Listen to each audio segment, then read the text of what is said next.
welcome back to Vaal Feeds the Nebulous Beast. As you can see, my sorting system is done. I just came back, logged in for the day, and had to clear up a jam because my scrap chest got full.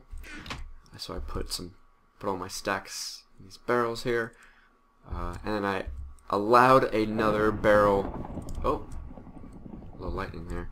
Allowed another barrel to be filled with cobble. So cleared up the jam, and you know, all the cobble's going in here. Dirt's being recycled. Some of it's coming in here. Thanks to this router, Niall gave it to me. I didn't have to actually build that sucker. And it connects to an array of barrels, and will route items into them as I've marked them as a thing of last resort. So after they come into this chest, if this chest is full, they'll come up here into the barrels, and if there's no room for them there, then they'll go into the recycler system. And this whole project is kind of my homage to Mr. Direwolf 20, because I'd never done a sorting system. Basically kind of copied it, you know? I mean, doing the same thing. I mean, I went down to even the same paint colors just because I know it works, and I learned a lot from doing it, actually, and that's one of the reasons why I did it, about the item overflows and the restriction pipes. Let's go ahead and take a look at it. So here we go. So there's my power generation over there, running lines over here, and this, if anyone who watches Direwolf, this should look intimately familiar. And you can see all of the cobble and stuff that is marked as going into barrels. These things here, orange, is heading up to the orange line because there's room in the barrels. Even though the chest is full, the line continues and goes up, and it's marked orange like right there. So they head that way, and when that's full though, they'll come over here to this orange pipe, which is a restriction pipe. And this is key, since this is the restriction one, the one you add iron to. It's farther away than that one because it adds 5,000 blocks or something to it. So they come here last instead of there. I actually originally had that one with the restriction, so they went there last. But I want them to recycle only if the barrels are full. So I'm storing a little more cobble for no stupid reason at all, other than to unclog the jam, because I'm mining a mountain. And I'm powering it with this thing here, the Energy Tesseract. Set to my private channel, sending only, and it's these engines are powering my quarry. Now I haven't upgraded them yet, so it's just that much basic engines, but you know, it's working just fine. Everything's flowing through. I can increase the speed by adding more engines and more power. I think we'll probably work on that today. Maybe do a few other awesome things. Basically, this is it. It's working great. When ores come in, take a look at it. They'll go down this light blue path, the ores I want to smelt here. So they'll come to the light blue here, get pulverized, and then smelted. So double the ores, make them in ingots. They get sucked in by this machine here, the relay, and into the tube network. And they go in here because they're marked as such, and they'll be drawn into here and given a dark blue color. And then, so this sorting machine here is the one that does the initial sorting, right? So we're taking these things to be smelted. This is recycle and barrels. This is one chest, one chest, one chest, and these are extractors. You can see the cyan right there, so they'll go into these two extractors. And this thing is the Zicordite. Zicordite filters in here, and this sort of machine pumps them out 9 at a time into this packager machine, which turns them into the blocks, and so that gets sucked out here as well as all these things. This machine down here, the retriever, pulls out of these machines, the non-red power machines, pulls out of their inventories, sucks them down here with this timer. That's the thing powering it. It needs a redstone signal to do it, and it marks them as pink. And so they'll go up the pink chest, which is the rubber, UU matter, and scrap. as this stuff would be scrap and rubber and yeah. But then these guys, these blocks here, this is one of the important points actually. When those blocks come over, the pink chest is somewhere over here, down this line, and right before that happens, there's a filter up here that pulls in those blocks. It's set to pull in those blocks. So let's take a look at that. This red power stuff's really cool. Let's see. So here's the pink pipe. But right before that pipe, on the same tube network, is this filter, and it's pulling out those blocks. So even though these will be marked pink, this inventory is closer in the network because the source, the pipe coming up is over here, like right here, right there. So since this one's closer, they'll go in here first and land in here. And the same for the flint and clay. Here's their location, which is closer than the miscellaneous chest. Oh, I need to set snowballs to be recycled. That's a good idea. So let's do that. Actually, while we have it, come on down. Come over to this bad boy. Let's recycle those. So they should all get tagged whenever I get snowballs over here and get recycled, because there's really no other place for them to go. Okay, so if anything from these colors weren't sorted initially, they're going to be given this color here, this white, and that will take them to this sorting machine, white right here. So they'll be sorted again, so to check to see if they're in this list. You know, there's stuff going to that color chest, these going to that color, these going to this one, this dark gray one that I added. And then if there's anything not in here, they'll go into the black, which is the miscellaneous chest way down here with the restriction pipe. You can see stuff marked black right there. Those crystals. There's two kinds of crystals. I gotta add them both to their chest, or the sorting machine thing. So you could actually do this again. I put another sorting machine, and then things marked black would go into that one. Sort them again if you wanted another. You know, you could do this in line as many times as you needed, which is pretty cool. Alright, I think that's about it. Okay, so I had to come over here and check on my pump because I wasn't getting any, you know, my lava tank was actually getting emptied. So then I was like, what's going on? I'm not being fed lava. But it's working fine now. I think what happened was I didn't have my chunk loader set very large. It was only on 2 chunks. So I think there weren't any valid lava blocks within range. Because I have been pumping out a lot of lava.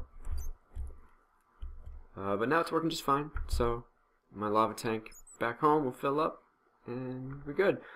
I don't want to keep this on very high, so if this happens again, I'm probably going to have to move it to the other lake that I was in, or move it down farther. You know, I can move this station, and that's pretty much what I'll do. I'm going to use lava for a while, so yep. Okay, so what I think I want to work on today is making some improvements to my electrical engines. To do that, one of the first things I need is going to be a carpenter. To make a carpenter, you need a lot of bronze sturdy casing, which is more bronze. So, I'm going to make some more bronze, because I've only got 2 ingots. And that's what we're going to do next. Well, I'm going to do it off camera, and make this fabulous machine, since it's just some bronze. And then next up, we got to make the thermionic, this guy, fabricator, which is some more bronze, and then some gold. Really not that bad. So I'm going to go ahead and make these 2 machines off camera. They're both Buildcraft power machines, so I'm just going to hook them up right here. Or I can hook them up over here. You know, I got room. Okay, here we go. Got our 2 machines here, carpenter, no recipe. and thermionic. Now one of the things about this is that there's no kind of like on and off switch for this guy, this thermionic guy. It'll just keep warming up no matter what. So the only way to turn it off though, since I'm using these pipes, is you can actually come in here and toggle this off using your wrench. I'm using the Omni wrench here, and you can actually tap it and it'll turn the opposite mode where it's like pulling out power, so it won't go in and it'll lose power now. So when you're done using it, that's what you can do. But naturally I'm going to be using it. Oh, I shift clicked it. Oops. You just right click normally. I shift right clicked it there. There you go. Set to blue. Perfect. And now it'll warm up again from the engines. Alright, so I'm going to get together making my recipes. What we're doing is making some electron tubes and some circuit boards. Alright everyone. I'm going to use my carpenter and my thermionic fabricator here to make some circuit boards, some tubes. I was playing around with it, and I had originally made some of the golden ones that are supposed to be able to hold 4 tubes. But I couldn't seem to get it to work right. But I think that's because of the combination of tubes I was using. I was trying to just do all the bronze ones, which increase the output, but you can't seem to just do all of them. There's a limit, so you have to use some of the other effects, and I think that was my problem. I got these to work by using 2 of the tier 2 boosters and 1 of the iron ones, which does makes it take less energy and less output, makes it a little more efficient. Reduces EU intake by 1 EU, and yeah. But with that, I can make these. And I'll just try these for now. I can upgrade to the golden ones when I can figure out a better pattern and all that a little later. But I know this one works and increases my output by 8. And so that makes it up to 10 MJs per tick per engine. It increases their input, or their what they need, by 30. Well, 29. Reduce that by 1. And they normally take, what is it, 6? So it makes them take 35 now. Excellent. I think that's probably the maximum from what's going on here. So let's go ahead and put these first ones in. Now to do this, you gotta use this soldering iron, I think. Let me double check this before I hurt anything. Okay, so I actually all I did was just put them in. Look how much faster they're going. They're making 10 MJs per tick now. The first 3 I put the boards in. And this last one is still going 2 MJs per tick. It's much faster it's drawing energy. We're actually putting a draw on this and constantly having these on, which that means that this output now is greater than the tick rate that I can pull in. You know, they're each drawing 36, 36, 36. Each of these only pull in 20. So 40, 40. I need at least 2 more to cover what these are already doing without upgrading any more, adding any more engines. So we're going to have a lot more geothermals to keep up, or we'll just slowly drain this buffer here. Which is fine. This buffer of 512 can keep them running at their maximums. But now we're drawing on this buffer, and eventually this is going to run out. We're not going to be able to keep up, and they'll eventually slow down. But for now, the quarry is buzzing along really fast. We should go check, and I think that'll be the end of this episode. So we can kind of... What's going on over here? Oh, I turned the quarry off. That's right. Alright, let's go turn it back on.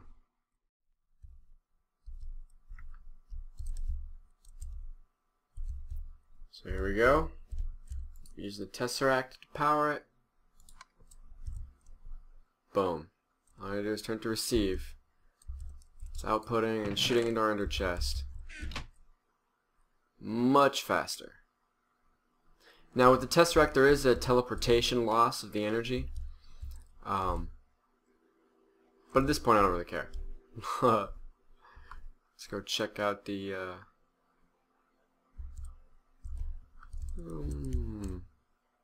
into my base the cool way.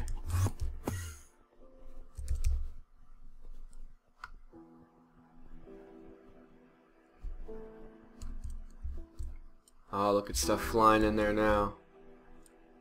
Oh, it's full.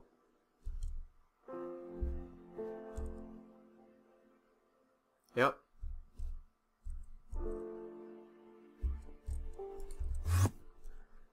So the recyclers should be kicking in here.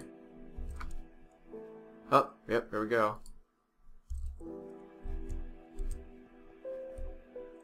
Awesome. Yep, starting to route now. All the cobble back into the recyclers. Look how fast it's shooting stuff out. We're smelting ores. Everything's coming back from the router.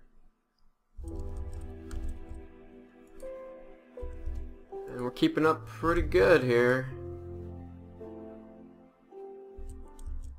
I'll keep an eye on it, see how it goes. See if I need any more overclockers, but I think we're doing pretty good. Alright, well, thank you guys for watching. Thank you, Mr. Direwolf20 for your wonderful inspiration. And I'll see you guys all next time.